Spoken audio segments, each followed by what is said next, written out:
Saludos, continuamos con la lectura del libro Los protocolos de la corona británica de Horacio Richardeni. Es común escuchar, por ejemplo, en el país en el que estoy grabando este podcast, Ecuador, que mucha gente dice, ojalá nos hubieran conquistado los ingleses, lo cual es un sinsentido, ya que de ser así, esa persona, descendiente de los conquistadores hispanos, no existiría. ¿Pero por qué puede pasar esto? Quizás por el desconocimiento de los crímenes de la corona británica y la alienación llevada a cabo por la propaganda. En Hispanoamérica, la educación está tomada por socialistas, quienes, entre comillas, están en contra del imperialismo yanqui, el mismo que es hijo del imperialismo británico. Y digo entre comillas porque estos educadores se dedican a botar tierra sobre el imperio español y no cuentan los crímenes de los santos de la corona británica a lo largo de toda su historia. Más adelante, don Horacio nos presenta brevemente el verdadero rostro que no se cuenta de las compañías británicas y la corona británica, que ha sido y es el enemigo de lo que hoy es Argentina, y podemos decir que en general de las repúblicas que se crearon después de la destrucción del Imperio Español. Ahora sí pasamos a la lectura del capítulo de hoy. Violaciones de derechos humanos por el Imperio. Otro ardid del Imperio es minimizar su propia macrohistoria y mostrar la microhistoria de este lado del mostrador. La historia bélica para niños, que los historiadores siguen deformando mientras asistimos a la universidad o las escuelas superiores de guerra, cuenta que los comerciantes ingleses estaban muy interesados en el libre comercio y fue la razón de las invasiones inglesas y su participación en apoyo de la Revolución de Mayo. Son cera más, son cera menos, de ahí pasan a los beneficios del mercado global, la libertad de comercio, que achicar el Estado es agrandar la nación, y toda la sarta que nos lleva al hambre, los saqueos y la guerra social. Los entre comillas comerciantes ingleses no eran un pequeño grupo de mercachifles sueltos, era la mayor corporación de la historia británica, la East India Company, un monopolio cuyas ganancias, a valores actualizados, equivalían a las ganancias sumadas de Ford, General Motors y Chrysler en la década de 1950. Desde el 31 de diciembre de 1600, tenían el monopolio del comercio desde Sudáfrica hasta la costa del Pacífico del continente americano. Durante todo el siglo XVII, guerrearon contra sus rivales comerciales de España, Portugal, Holanda y Francia. Se luchaba por el tráfico de oro, de esclavos, de opio y de armas. Lo que estaba en juego era impresionante en cifras. No solo guerrearon entre sí, sino que contra los pueblos donde asentaban sus factorías. Muchos reinos de la India eran más grandes y poderosos que la propia Inglaterra, pero la East India los debilitó hasta dejarlos exánimes y luego los anexó. En esta acumulación de capital hubo de todo: tráfico de esclavos, empresas nacidas de los mismos capitalistas que controlaban la East India Company, tráfico de opio desde la India hacia China, fomento y financiación de las guerras internas, interreinos, religiosas, raciales, tribales, uso de mercenarios de un reino para atacar a otro, tráfico de armas para los enemigos de los reyes a quienes ellos deseaban destituir, fomento de mafias y bandidos en los reinos, imposición de deudas externas a los reinos de Oriente, despojo de tierras, toma del derecho a recaudar impuestos entre los súbditos, torturas a los que no podían pagar tributos, etc. No hubo violación de derechos humanos que no se haya cometido.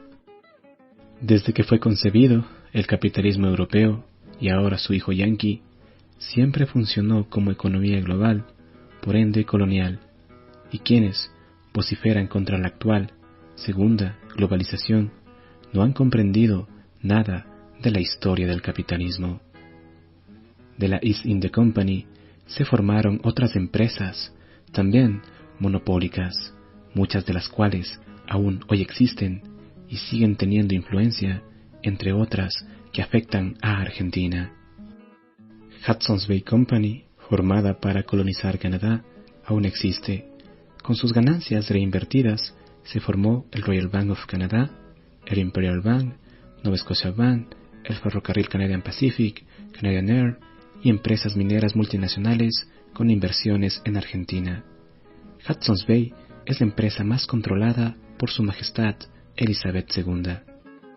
Massachusetts Company, organizada para colonizar ese estado, a mediados del siglo XVII, proveía de 300.000 a 500.000 barriles anuales de bacalao, desde Boston a Londres. Contó con el apoyo del banquero François Baring. La familia Baring es la mayor terrateniente urbana de Boston. Luego de la independencia intervino en la fundación del Banco de Boston, con influencia en la deuda externa argentina y funcionando como empresa de Estados Unidos.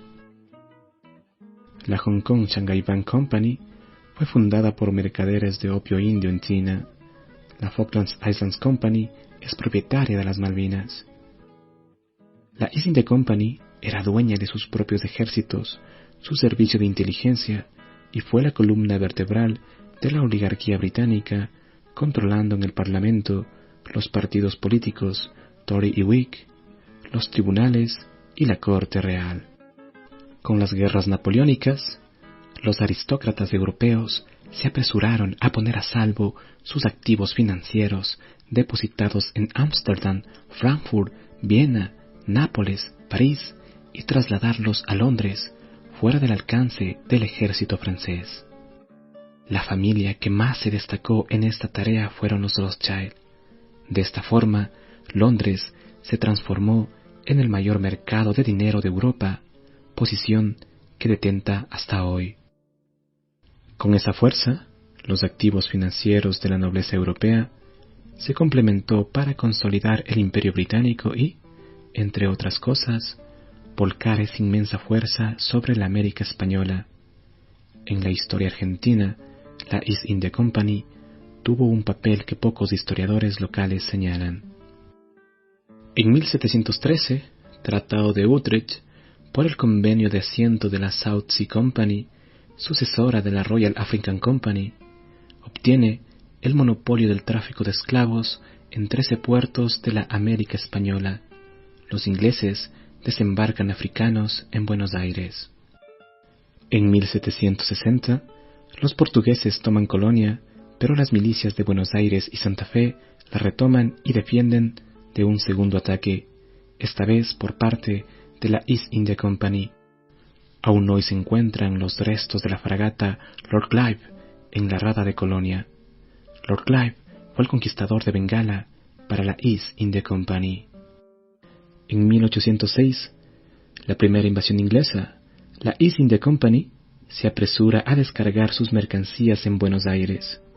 El tesoro de Sobremonte es trasladado a la casa central de la East India Company en Londres y se pagan sus dividendos a los accionistas. La red de inteligencia organizada por William White, Aniceto Padilla y Saturnino Rodríguez Peña logra la fuga del general Beresford. Lo pagado a Padilla y Rodríguez Peña era equivalente del salario de 2 capitanes de fragata de la Royal Navy. El botín, el tesoro de Sobremonte, fueron 40 toneladas de monedas de plata boliviana. El general Beresford fue premiado por la East India Company con una medalla, una espada de honor y una suma en efectivo. El 25 de mayo de 1810, 40 buques de la East India Company esperan el derrocamiento del virrey Cisneros. A mediodía saludan con 21 cañonazos. En 1811, Mariano Moreno fallece a bordo de una nave de la East India Company viajando a Londres. En 1824 se contrae la primera deuda externa con Baring Brothers. Joe Baring era presidente de la East India Company.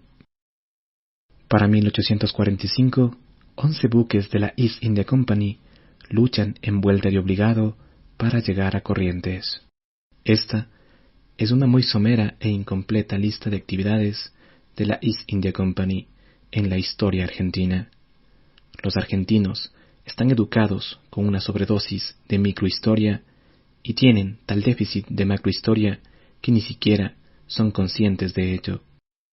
Es una pequeña muestra de los ciegos que son frente a los enemigos reales, sin visión de la macrohistoria y los objetivos estratégicos económicos del enemigo. Es un combate entre un ciego y un combatiente con mucha visión. Es la derrota segura del primero. La historia es la política del pasado. Quien maneje la historia, manejará la política. José María Rosa decía que el revisionismo fue la primera batalla cultural que se le ganó a los liberales. Pero, aún así, eso no basta.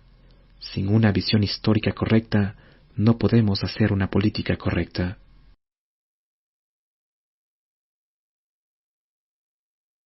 Y bueno, con esto estamos llegando al final de este episodio.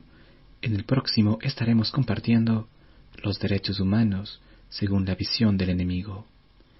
Si te gustó el episodio, compártelo, suscríbete, apoya a nuestro canal desde el enlace en la descripción. Sin nada más que decir, me despido hasta una próxima oportunidad.